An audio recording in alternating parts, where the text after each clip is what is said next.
ദൈവതിരുനാമത്തിന് മഹത്വം ഉണ്ടാകട്ടെ. ദൈവിക വിടുതലുകളും ദൈവാനുഗ്രഹങ്ങളുമെല്ലാം സൗജന്യമായിട്ട് നൽകപ്പെടുന്നതാണെങ്കിലും അതിൻ്റെ പിന്നിൽ കൊടുക്കേണ്ടുന്ന ഒരു വിലയുണ്ട്. പല സമയത്തും നമ്മൾ ശ്രദ്ധിക്കാത്തൊരു കാര്യമാണിത്. അധികമാരും ഈ ഒരു കാര്യത്തെക്കുറിച്ച് പറയാറുമില്ല. ദൈവം അനുഗ്രഹിക്കും, ദൈവം വിടുവിക്കും എന്നൊക്കെയാണ് പറയുന്നത്. പക്ഷേ അതിൻ്റെ മറുഭാഗത്ത് ദൈവിക വിടുതലുകൾ ആസ്വദിക്കണമെങ്കിൽ, അനുഭവിക്കണമെങ്കിൽ കൊടുക്കേണ്ടുന്ന ഒരു വിലയുണ്ട്. ഇന്നത്തെ ഈ ഒരു വീഡിയോയിലൂടെ വളരെ പ്രധാനപ്പെട്ട ചില കാര്യങ്ങൾ നിങ്ങളുമായിട്ട് ദൈവവചനത്തിൽ നിന്ന് പങ്കിടുവാനായിട്ട് ആഗ്രഹിക്കുകയാണ്. സക്കായിയെ അറിയാത്തവരായിട്ട് ആരുമില്ല. സൺഡേ സ്കൂൾ കാലം മുതൽ നമ്മൾ സക്കായിയെക്കുറിച്ച് പഠിക്കുന്ന. പക്ഷേ സക്കായിയുടെ വീട്ടിലേക്ക് കർത്താവ് വരാനായിട്ട് അദ്ദേഹം ചെയ്ത 1-2 കാര്യങ്ങളുണ്ട്.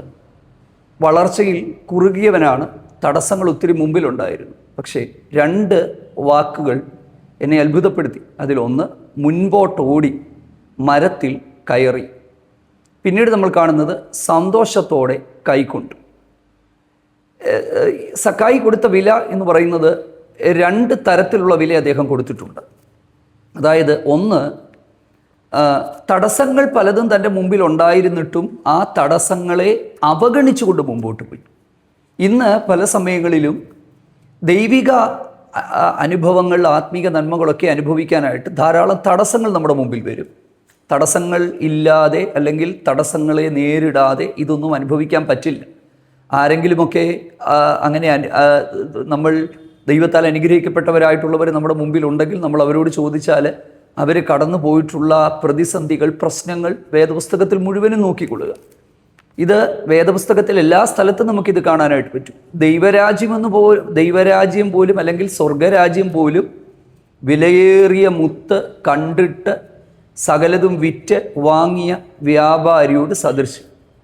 കർത്താവ് പറഞ്ഞു, സ്വർഗരാജ്യം വയലിൽ ഒളിപ്പിച്ച നിധിയോട് സദൃശ്യം. അത് ഒരു മനുഷ്യൻ കണ്ട് മറച്ചു വെച്ച് തനിക്കുള്ളതെല്ലാം വിറ്റ് അത് വാങ്ങി. കണ്ടോ? അപ്പോൾ ഒരു വിൽപ്പന അവിടെ നടക്കുന്നുണ്ട്.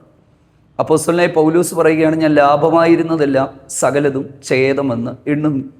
മിസ്രൈമിലെ നിക്ഷേപങ്ങളെക്കാളും പാപത്തിൻ്റെ താൽക്കാലികമായ ഭോഗങ്ങളെക്കാളും ക്രിസ്തുവിൻ്റെ നിന്ദയെ വലിയതെന്ന് കണ്ട് മോശ ചിലത് വിട്ടുകളഞ്ഞു. അബ്രഹാം തൻ്റെ പിതൃഭവനത്തെയും ചാർച്ചക്കാരെയുമെല്ലാം വിട്ടിട്ട് ഇറങ്ങി.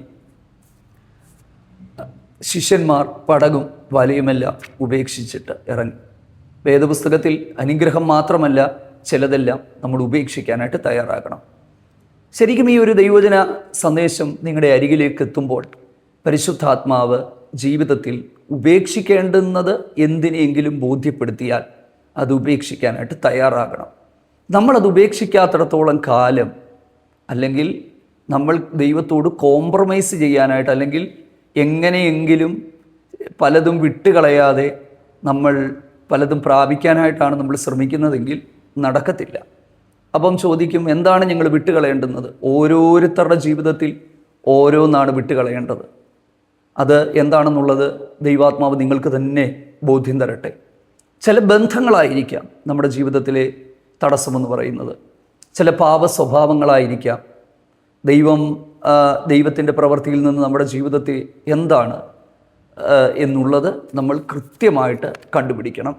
ആഴമായ ചില ചിന്തകൾ പരിശുദ്ധാത്മാവ് ഈ ദൈവവചന സന്ദേശത്തിലൂടെ നിങ്ങൾക്ക് നൽകി തരട്ടെ.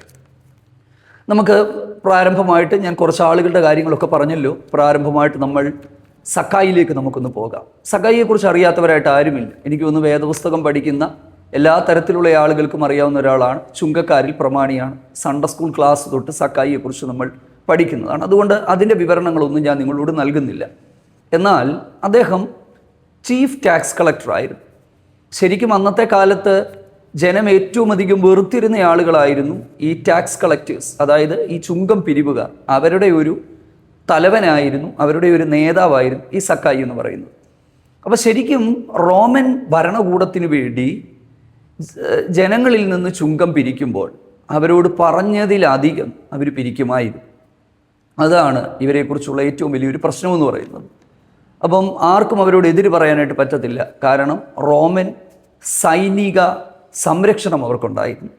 അപ്പം അതുകൊണ്ട് സാധാരണക്കാർക്ക് എതിരായിട്ടൊന്നും പറയാൻ പറ്റാത്തത് കൊണ്ട് അവരിൽ നിന്ന് അവർക്ക് പിരിക്കാൻ അനുവദിക്കപ്പെട്ടതിൽ നിന്ന് എത്രയോ വലിയ തുകയാണ് സാധാരണക്കാരിൽ നിന്നൊക്കെ പിരിച്ചത്. അങ്ങനെ പിരിച്ച് അങ്ങനെ അദ്ദേഹം ഒരു സമ്പന്നനായി ആ കാലത്ത് മാറി എന്ന് നമുക്ക് മനസ്സിലാക്കാനായിട്ട് പറ്റും. കർത്താവ് ഇങ്ങനെ ഒരു കാര്യം പറയുന്നുണ്ട്: മനുഷ്യപുത്രൻ കാണാതെ പോയതിനെ തിരയാനും രക്ഷ നൽകാനായിട്ടാണ് വന്നത്. ലൂക്കോസിൻ്റെ സുവിശേഷം 19-ാം അധ്യായത്തിലാണ് സക്കായിയെക്കുറിച്ചുള്ള വിവരണം നമ്മൾ കാണുന്നത്. ആ ഒരു പാസേജിൻ്റെ ഏറ്റവും ഒടുവിലത്തെ ഭാഗത്തിലേക്ക് വരുമ്പോഴാണ് നമ്മൾ കാണുന്നത് മനുഷ്യപുത്രൻ കാണാതെ പോയതിനെ തിരഞ്ഞാണ് വന്നത്. പ്രിയപ്പെട്ടവരെ, നഷ്ടപ്പെട്ടു പോയതിനെ തിരഞ്ഞ് കർത്താവ് വരുമ്പോഴും നമ്മൾ ഈ ഒരു ദൈവിക വ്യവസ്ഥിതിയെക്കുറിച്ച് ഉത്തമമായ ബോധ്യമുള്ളവരാകണം. നഷ്ടപ്പെട്ടതിനെ തിരഞ്ഞു വരുമ്പോഴും ഇദ്ദേഹത്തിൻ്റെ ഒന്ന് രണ്ട് പോസിറ്റീവ് സൈഡുകൾ ഞാൻ പറയാം. ഉയരം കൊണ്ട് അദ്ദേഹം ചെറുതാണ്, യേശുവിനെ കാണാനായിട്ട് പറ്റിയില്ല. കാണാൻ പറ്റാത്തത് കൊണ്ട് വിട്ടുകളഞ്ഞു എന്നല്ല നമ്മൾ കാണുന്നത്. മുൻപോട്ടോടി മരത്തിൽ കയറി, നോക്കിക്കേ, വില കൊടുക്കുകയാണ്. മുൻപോട്ട് ഓടിയത് എന്തിനാണ്?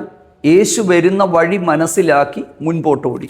സാധാരണഗതിയിൽ അദ്ദേഹത്തിന് കാണാൻ പറ്റില്ല, ആൾക്കാരൊട്ട് കാണാനൊട്ട് സമ്മതിക്കത്തുമില്ല. പ്രത്യേകിച്ച് ഇദ്ദേഹത്തെ നന്നായിട്ട് എല്ലാവർക്കും അറിയാവുന്നവനായതുകൊണ്ട് പാപിയാണെന്നും ചുങ്കക്കാരനാണെന്നും ഒക്കെ അറിഞ്ഞുകൊണ്ട് തട്ടിത്തെറിപ്പിക്കാനുള്ള സാധ്യതകൾ ഭയങ്കര കൂടുതലാണ്. അപ്പോൾ അതൊക്കെ മനസ്സിലാക്കി അദ്ദേഹം ഒരു കാട്ടത്തിയുടെ മുകളിലേക്ക് വലിഞ്ഞു കയറി. വിഷമമുണ്ടോ? ഓടുന്നു, കയറുന്നു. ഈ പദങ്ങൾ കാണുമ്പോൾ നമുക്ക് എളുപ്പമായിട്ട് തോന്നും. പ്രിയപ്പെട്ടവരെ, ഇതൊക്കെ കൊടുക്കേണ്ടി വരുന്ന വിലയാണ്. ഞാൻ കഴിഞ്ഞ ദിവസം ഒരു ബുധനാഴ്ച പ്രാർത്ഥനയിൽ, സാധാരണയൊക്കെ ഞങ്ങളുടെ പ്രാർത്ഥനകളിൽ 50-60 പേരൊക്കെ വരും.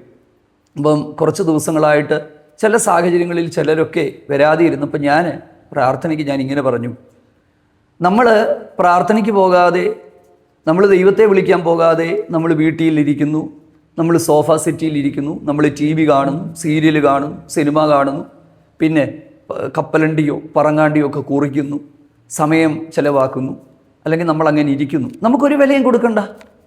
പ്രാർത്ഥനയ്ക്ക് പോകുമ്പോൾ പെട്രോള് പൈസ ചിലവാണ്.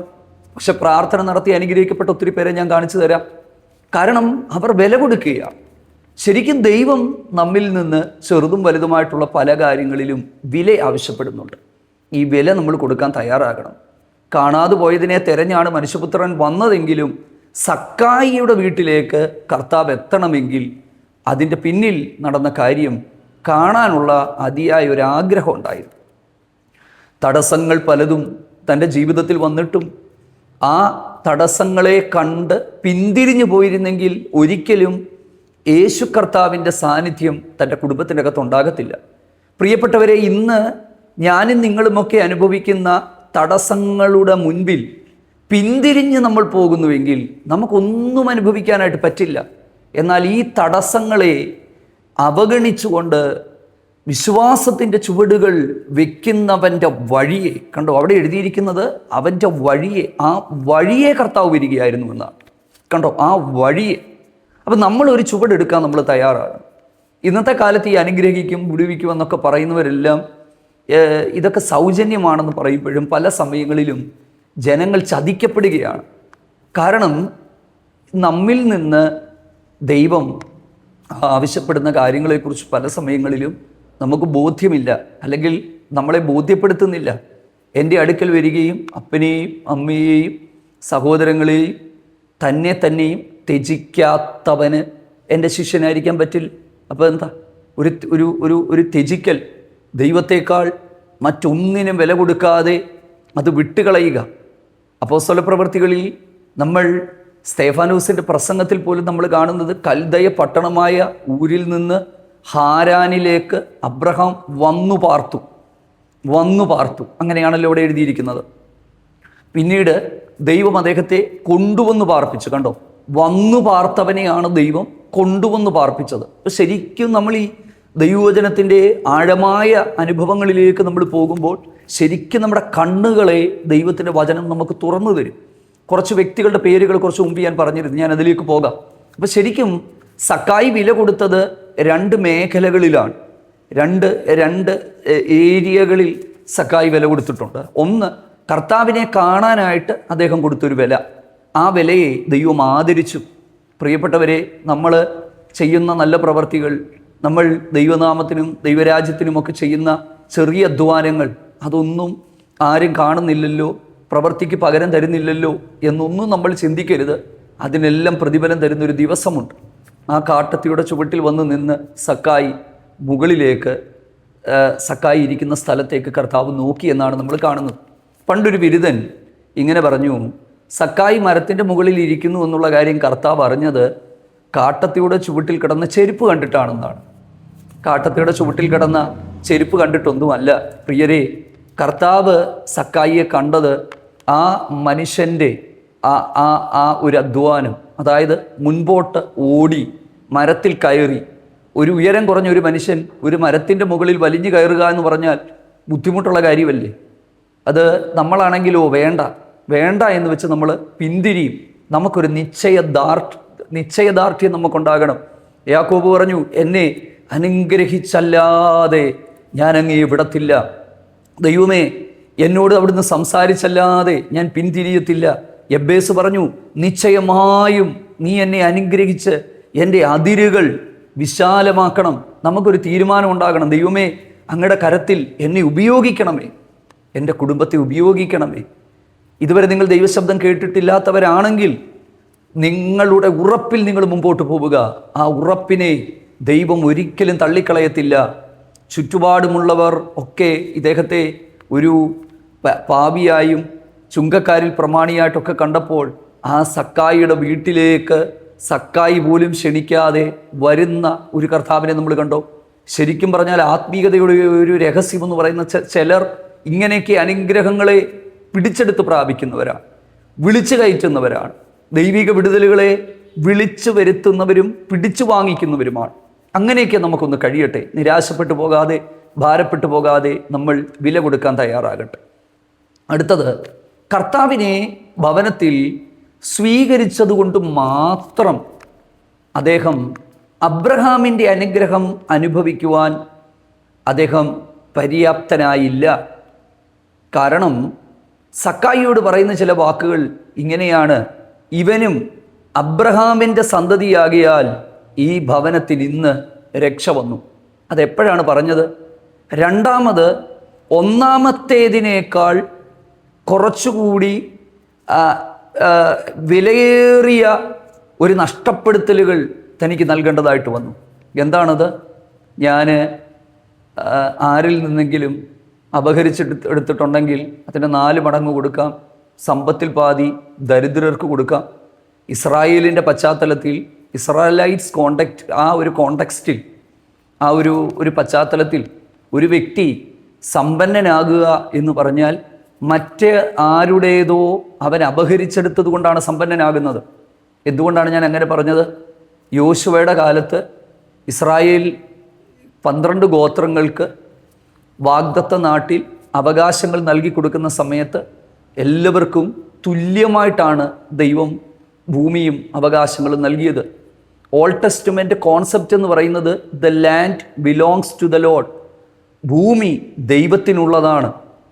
അതായത് ഒരുത്തൻ സമ്പന്നനായാലും 7 വർഷത്തെ സബാറ്റിക്കൽ ഇയർ, 50ാമത്തെ വർഷത്തെ ജൂബിലി ഇയർ, ഈ സംവത്സരങ്ങളിൽ അപഹരിച്ചെടുത്തതെല്ലാം മറ്റുള്ളവർക്ക് തിരിച്ചു കൊടുത്താലേ പറ്റത്തുള്ളൂ. അങ്ങനെ ഒരു സൊസൈറ്റിയാണ് ശരിക്കും ദൈവം വിഭാവനം ചെയ്തത്. ഇക്വാളിറ്റി, തുല്യതയായിരുന്നു ആ സമൂഹത്തിൻ്റെ അടിസ്ഥാനം. ദൈവം വിഭാവനം ചെയ്ത ഇസ്രായേലിൻ്റെ സമൂഹം പോലും തുല്യതയായിരുന്നു. പക്ഷെ ചിലരെല്ലാം കാലങ്ങൾ കഴിഞ്ഞപ്പോൾ സമ്പന്നരായി മാറിയതിൻ്റെ കാരണം മറ്റുള്ളവരുടേത് അവർ അപഹരിച്ചെടുത്തത് കൊണ്ടാണ്. അപ്പം ശരിക്കും നമ്മളിവിടെ പ്രിയപ്പെട്ടവരെ വളരെ പ്രധാനപ്പെട്ടൊരു കാര്യം ഞാൻ നിങ്ങളോട് പറയുകയാണ്. സക്കായിയോട് നീ ഇത് വിറ്റുകൊടുക്കളയാനും അല്ലെങ്കിൽ വിറ്റുകൊടുക്കാനും നിൻ്റെ സമ്പത്തിൽ പാതി ദരിദ്രർക്ക് കൊടുക്കാനും ഒന്നും കർത്താവ് ആവശ്യപ്പെട്ടില്ല. പെട്ടതായിട്ട് നമ്മളിവിടെ കാണുന്നില്ല. പക്ഷേ തനിക്ക് ഒരു സ്വയം തിരിച്ചറിവുണ്ടാവുകയാണ്. അപ്പം നമുക്ക് ഞാൻ കുറച്ച് നാളുകൾക്ക് മുമ്പ് നമ്മുടെ എല്ലാ മെസ്സേജുകളിലും അല്ലെങ്കിൽ പല മെസ്സേജുകളിലും ഞാൻ പറഞ്ഞിട്ടുണ്ട്. പല പ്രിയപ്പെട്ടവർക്കും അത് ദൈവത്തിൻ്റെ ആത്മാവ് നിങ്ങൾക്കത് വെളിപ്പെടുത്തി തന്നിട്ടുണ്ടെന്നാണ് മനസ്സിലാകുന്നത്. നമ്മൾ ഈ ദൈവദാസന്മാരോട് ചോദിക്കും, എൻ്റെ പാപം എന്താണെന്ന് എനിക്കൊന്ന് വെളിപ്പെടുത്തി തരാമോ? പക്ഷേ ഞാൻ മനസ്സിലാക്കിയെടുത്തോളം ദൈവദാസന്മാരിലൂടെ മാത്രമല്ല ദൈവം ഇടപെടാറുണ്ട് കേട്ടോ, ഇല്ലെന്നല്ല. പക്ഷേ യെശയ്യാവ് എന്ന് പറയുന്ന വ്യക്തി, യെശയ്യാ പ്രവാചകൻ പുസ്തകം 6-ാം അധ്യായത്തിൽ സിംഹാസനത്തിലിരിക്കുന്ന സൈന്യങ്ങളുടെ ദൈവത്തെ കണ്ടപ്പോൾ തൻ്റെ കുറ്റം തനിക്ക് ബോധ്യപ്പെട്ടു. ഞാൻ ശുദ്ധിയില്ലാത്ത അതരങ്ങളുള്ള മനുഷ്യനാണ്.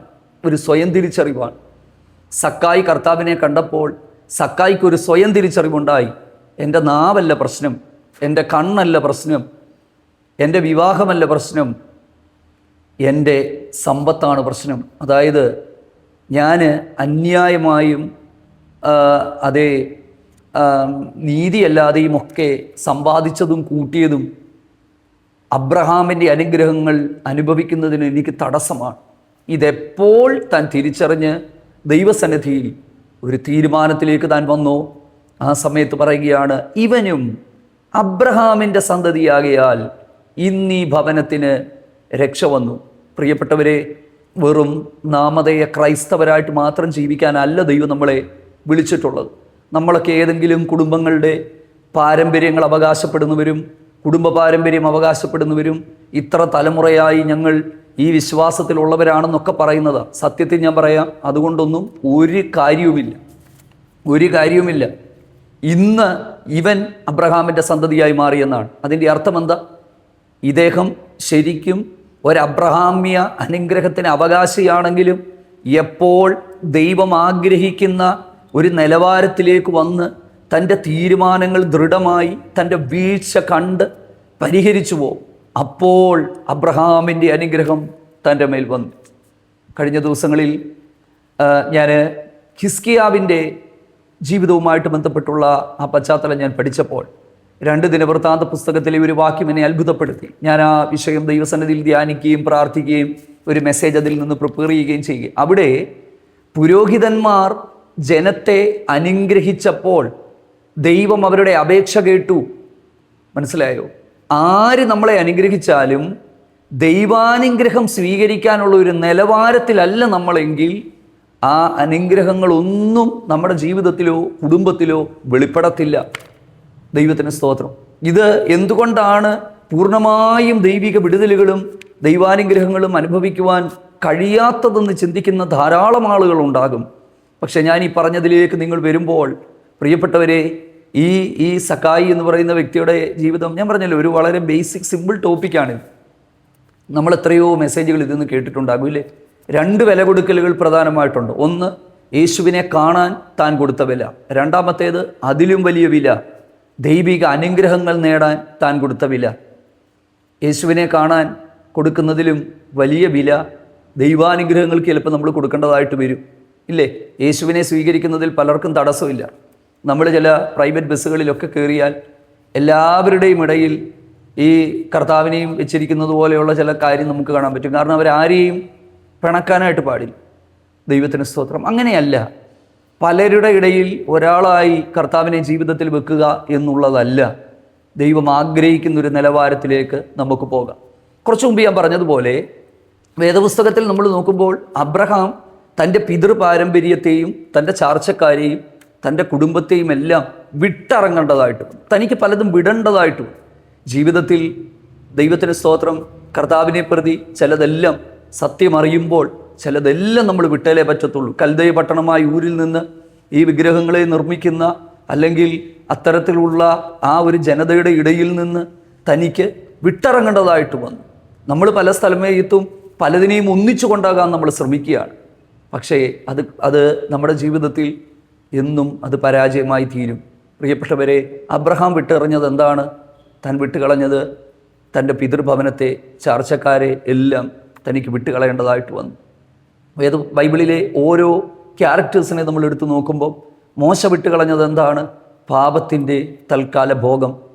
ഫറവോൻ്റെ പുത്രിയുടെ മകനെന്ന് വിളിക്കപ്പെടാനുള്ള അത്തരത്തിലുള്ള ഒരു പ്രത്യേക സാഹചര്യങ്ങൾ, കൊട്ടാരത്തിലെ സമ്പത്ത്, ഇതൊന്നും വേണ്ട എന്ന് വെച്ച് ക്രിസ്തുവിൻ്റെ നിന്നയെ തിരഞ്ഞെടുത്തതുകൊണ്ട് പഴയ നിയമത്തിലെ ഏറ്റവും വലിയ പ്രവാചകൻ എന്നുള്ളൊരു വിളിപ്പേര് ദൈവം എനിക്ക് നൽകി. അതുപോലെ മറ്റൊരാൾ ഓൾഡ് ടെസ്റ്റ്മെൻറ്റിലുണ്ടോ നമുക്കറിയില്ല ഇല്ലേ? ഓരോരുത്തരെയും നമ്മൾ എടുത്ത് നമ്മൾ നോക്കുമ്പോൾ നമുക്കത് കാണാനായിട്ട് പറ്റും. പൗലോസ് അപ്പോസ്തലൻ്റെ വാക്കുകൾ എന്താ? ലാഭമായിരുന്നതെല്ലാം ഞാൻ ഛേദമെന്ന് എണ്ണുകയാണ്.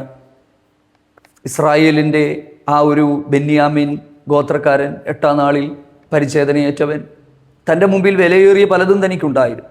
പക്ഷെ ക്രിസ്തുവിൻ്റെ പരിജ്ഞാനത്തിൻ്റെ ശ്രേഷ്ഠത കൊണ്ട് താൻ അതിനെയെല്ലാം ചപ്പന്നും ചവറന്നും എണ്ണാനായിട്ട് ഇടയായിത്തീർന്നു. ഒരുപക്ഷെ നമ്മുടെ ജീവിതത്തിൽ ദൈവത്തിൽ നിന്ന് അകറ്റിക്കളയുന്ന പലതും ഉണ്ട്. നമുക്കതറിയാം. ഞാൻ ബൈബിൾ കോളേജിൽ പഠിക്കുന്ന സമയത്ത് എനിക്ക് ഓർമ്മയുള്ള ഒരു കാര്യമാണത്. എൻ്റെ സ്നേഹിതനായ ഒരു വ്യക്തി ദീർഘവർഷങ്ങളായി ഒരു പെൺകുട്ടിയുമായിട്ട് അദ്ദേഹം പ്രണയത്തിലായി. അനേക ദൈവദാസന്മാർ അദ്ദേഹത്തോട് ആലോചന പറഞ്ഞു, അത് വിട്ടുകളയണം എന്ന്. പല സമയത്തും ദൈവസന്നിധിയിൽ താൻ ബാർഗെയിൻ ചെയ്യുന്നത് പോലെ ബാർഗെയിൻ ചെയ്തു, വിട്ടുകളയാതെ, അല്ലെങ്കിൽ അതിനെ ദൈവഹിതമാക്കാൻ ഒക്കെ. പക്ഷെ പ്രിയപ്പെട്ടവരെ, സംഭവിച്ചെന്താണെന്നറിയാമോ? തൻ്റെ ജീവിതത്തിൻ്റെ അകത്ത് ഭയങ്കരമായ പ്രയാസങ്ങൾ, ബുദ്ധിമുട്ടുകൾ, മരണങ്ങൾ. ഞാനതിലേക്കൊന്നും പോകുന്നില്ല. വില കൊടുക്കുന്നവനെ നമ്മുടെ ഇഷ്ടങ്ങളും നമ്മുടെ ആഗ്രഹങ്ങളും നമ്മുടെ താല്പര്യങ്ങളുമെല്ലാം ദൈവത്തെ കൊണ്ട് നിവർത്തിപ്പിക്കുന്നതല്ല ക്രിസ്തീയ ജീവിതം. ദൈവം നമ്മളിൽ നിന്ന് ആവശ്യപ്പെടുന്ന എന്തെങ്കിലുമൊക്കെ ഉണ്ടെങ്കിൽ ചിലപ്പോൾ പാപ സ്വഭാവമാകും. അത് വിട്ടുകളഞ്ഞാലേ പറ്റത്തുള്ളൂ. അത് കഴിയത്തില്ലെങ്കിൽ നമ്മളെ സഹായിപ്പാനായിട്ട് പരിശുദ്ധാത്മാവുണ്ട്. ദൈവകൃപ നമ്മുടെ സഹായത്തിനായിട്ടുണ്ട്. പക്ഷെ മുൻവിധികൾ പാടില്ല. മുൻപോട്ടോടി മരത്തിൽ കയറി സന്തോഷത്തോടെ സ്വീകരിച്ചു. ദൈവവചനമൊക്കെ സന്തോഷത്തോടെ സ്വീകരിക്കണം. ഈ നമ്മൾ ദൈവിക വിടുതലുകളും ദൈവിക അത്ഭുതങ്ങളും ഒക്കെ കാണുമ്പോൾ സന്തോഷത്തോടെ സ്വീകരിക്കുക എന്ന് പറയുന്ന ആ ഒരു ഭാഗവുമായിട്ട് ബന്ധപ്പെട്ട് അടുത്ത ദിവസങ്ങളിൽ ദൈവം ആലോചന തരുന്നത് പോലെ നിങ്ങളുമായിട്ട് പങ്കുവെക്കുക. ഈ ലുസ്ത്ര എന്ന് പറയുന്ന സ്ഥലത്ത് വെച്ച് അപ്പോസ്തലനായ പൗലോസിൻ്റെ മിഷനറി യാത്രയിൽ ഒരു മുടന്തനായ ഒരു മനുഷ്യനെ ഉണ്ട്. അപ്പം അവിടെ എഴുതിയിരിക്കുന്നത് സൗഖ്യം പ്രാപിപ്പാനുള്ള വിശ്വാസം അവനിലുണ്ടെന്ന് പൗലോസ് കണ്ടോ.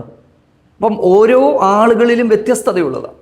ചിലർ പെട്ടെന്ന് വിശ്വസിക്കുകയും സ്വീകരിക്കുകയും ചെയ്യുന്നവർ, ചിലർക്ക് അത്രയും അവർക്ക് അനുഭവിക്കാനായിട്ട് പറ്റുന്നില്ല. ജീവിതത്തിൽ വരുത്തേണ്ടുന്ന മാറ്റങ്ങൾ നമുക്കൊന്ന് വരുത്താം. അപ്പോൾ മുമ്പോട്ട് കൂടി സ്വീകരിച്ചു. 2, ഏറ്റവും വലിയൊരു കാര്യം, അടുത്ത നഷ്ടപ്പെടുത്തൽ എന്താണ്?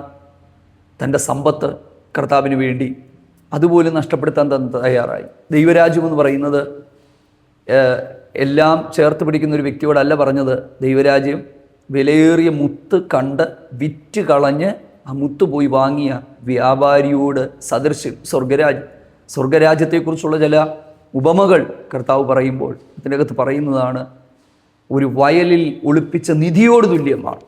പ്രിയപ്പെട്ടവരെ, ചിലതൊക്കെ ഇന്ന് കളഞ്ഞാൽ എന്നെ പ്രതി അപ്പനെയും അമ്മയെയും ഒക്കെ വിട്ടുകളയുന്നവർക്ക് ഈ ലോകത്തിൽ മാത്രമല്ല വരുവാനുള്ള ലോകത്തിലും അവർക്ക് വേണ്ടി ദൈവം ഓഫർ ചെയ്തിരിക്കുന്നത് നിത്യജീവനും ദൈവികമായ അംഗീകാരവും പദവികളും സ്വർഗീയമായ പാരിതോഷികങ്ങളുമാണ്. അതൊക്കെ അനുഭവിപ്പാൻ ദൈവം നമുക്ക് കൃപ നൽകട്ടെ. ഈ ലോകത്തിലെ പലതിനെയും നമുക്ക് വിട്ടുകളയണം.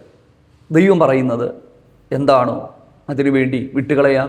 പരിശുദ്ധാത്മാവ് നിങ്ങളോട് ഇടപെടുന്ന വിഷയങ്ങളിൽ മനുഷ്യനെയോ സമൂഹത്തെയോ കുടുംബങ്ങളെയോ ചാർച്ചക്കാരെയോ ബന്ധുക്കളെയോ ഒന്നുമല്ല, വിട്ടുകളയാനുള്ളതെല്ലാം കർത്താവിനെ പ്രതി നമുക്ക് വിട്ടുകളയാം. ദൈവം നമ്മെ സഹായിക്കട്ടെ. ഒരു നിമിഷം കൂടെ നമുക്ക് പ്രാർത്ഥിക്കാം. ഞങ്ങളെ സ്നേഹിക്കുന്ന ഞങ്ങളുടെ നല്ല ദൈവമേ, സ്വർഗീയ നല്ല പിതാവേ, ഈ തിരുവചന സന്ദേശം ശ്രവിക്കുന്ന എല്ലാ പ്രിയപ്പെട്ടവർക്കായിട്ട് പ്രാർത്ഥിക്കുന്നു. കർത്താവേ, ഞങ്ങളുടെ ജീവിതത്തിൽ ഞങ്ങൾ വിട്ടുകളയാനായിട്ട് ഇനിയും പലതുമുണ്ടെന്ന് ഞങ്ങൾ മനസ്സിലാക്കും. അതൊക്കെ വിട്ടുകളയുവാൻ ഞങ്ങൾക്ക് കൃപ നൽകണമേ. ദൈവത്തിൽ നിന്ന് അകറ്റുന്ന ബന്ധങ്ങൾ, റിലേഷൻഷിപ്പുകൾ, കർത്താവെ ദൈവികമല്ലാത്ത മേഖലകൾ എന്താണ്, പാപസ്വഭാവങ്ങൾ, വിട്ടുകളയാനുള്ളത് സകലതും ഞങ്ങൾ വിട്ടുകളയുവാൻ. ഗോതമ്പ് മണി നിലത്ത് വീണ് ചാകുന്നില്ലെങ്കിൽ അത് തനിയേ ഇരിക്കുന്നു. കർത്താവെ, ഞങ്ങളുടെ ജീവിതത്തിൽ ഞങ്ങൾ മരിക്കേണ്ടുന്ന മേഖലകൾ, ഞങ്ങൾ ദൈവസന്നിധിയിൽ ഞങ്ങൾ ഇല്ലാതാകേണ്ടുന്ന മേഖലകൾ, ഞാനെന്നുള്ള ഭാവങ്ങൾ, ദൈവമേ നിഗളങ്ങൾ, പാപസ്വഭാവങ്ങൾ, കർത്താവെ ദൈവത്തിൽ നിന്ന് ഞങ്ങളെ അകറ്റുന്ന പലതും, അതൊക്കെ വിട്ടുകളഞ്ഞ് മുമ്പോട്ട് പോകുവാൻ സ്വർഗീയ പിതാവ് ഞങ്ങൾക്ക് കൃപ നൽകണം. ഞങ്ങളുടെ ജനത്തെ അവിടുന്ന് ഒന്നിച്ച് അനുഗ്രഹിക്കണം. യേശു ക്രിസ്തുവിൻ്റെ നാമത്തിൽ അപേക്ഷിക്കുന്നു പിതാവേ, ദയ തോന്നി ഉത്തരമരുളണമേ. ആമേൻ. God bless U.